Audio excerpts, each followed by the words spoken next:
Mandej ku tha, është kohë e begatshme edhe e bereqetshme, vllazër duhet me ditë se Kurani thot kështu: Huwa alladhi khalaqa al-layla wan-nahar wash-shamsa wal-qamar kullun fi falakin yasbahun. Allahu është ai i cili ka kriju natën e ka kriju edhe ditën. Mandej ka kriju diellin e ka kriju hanën. Krejta këto thot në hapësirë apo në orbit, në horizont të qarkullojnë në mënyrë shumë precize. E kush e bën këtë precizitet, e bën Allahu xhaleshanu. Në këtë ajet u përmend çështja e natës edhe çështja e ditës, ku janë min ayatillah, janë prej shenjave fuqiplote të Allahu xhaleshanu. Dhe krijimi i natës edhe i ditës tregon se Allahu është superlativ, është fuqiplot, vetëm ai mund ta bën një ndryshim se s'mundet kush tjetër. Vetëm ai mund të e sjell, do të thotë ditën edhe të tërheq natën. E pikërisht në sifir, këto është ajo mrekullia e madhe vëllazër. Çka është ajo mrekulli? Se tërhiqet kush? Tërhiqet nata. Nata është në shkurje, errësira, edhe është në ardhje apo vjen dita. Dhe kjo kohë është kohë më e përshtatshme kur besimtarët mund të drejtojnë Allahut fuqiplot, nga se e ka bën këtë kohë do të thotë të përshtatshme dhe të begatshme. Dhe vetë kjo mrekulli e madhe tregon për fuqinë madhështore edhe të pakufishme të Allahut xhaleshanu, që vetëm ai që ka kriju natën edhe ditën. Mandej është ajeti tjetër i Kuranit që thotë: Huwa alladhi ja'ala al-layla wan-nahara khilfatan liman arada an yadhakkara aw arada shukura. Allahu është ai i cili e ka bërë që nata të zaventson ditën, dita të zaventson natën, apo nata të pason ditën edhe dita me pasu natën. Huwa alladhi, ai është që e ka bërë këtë.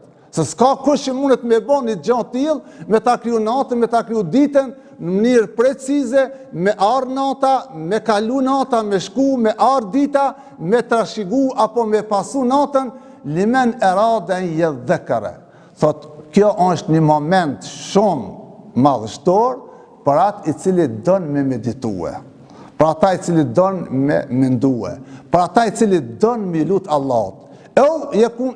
Limen erada shakura, ose don me qenë falenderues i Allahut xhaleshanu. Çfarë nuk kupton falenderues vëllazër? Ne shumë gjana, kjo kalimi i natës, shkurja e natës edhe ardhja e ditës, neve na duken gjona rutinore, gjona shumë normale, shumë se jemi mësuar për çdo ditë. Po një ditë më nal dita, më bë veç errësirë.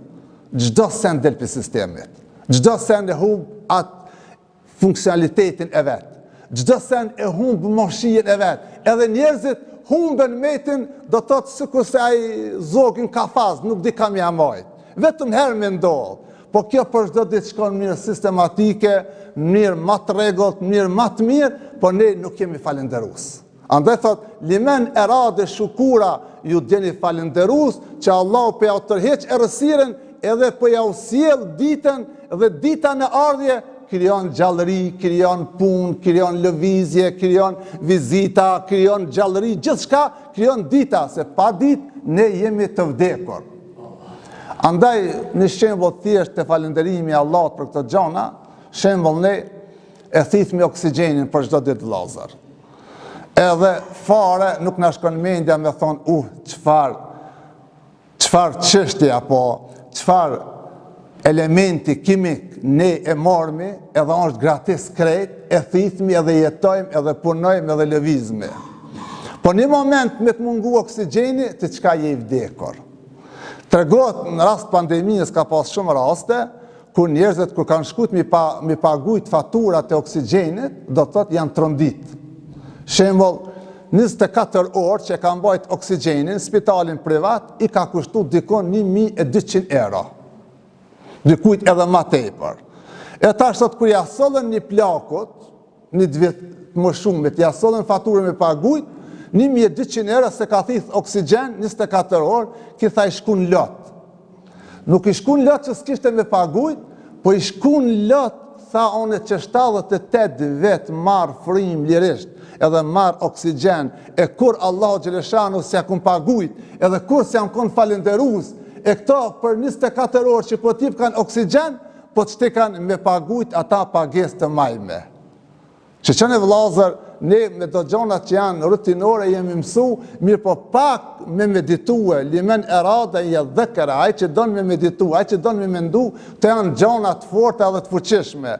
Andaj, syfiri është një prej kove më të mira kur besimtari mundet më ngrit, edhe mundet mi meditu shumë gjona edhe me gjetë vetë vetën edhe me pas një adhurim të suksesshëm.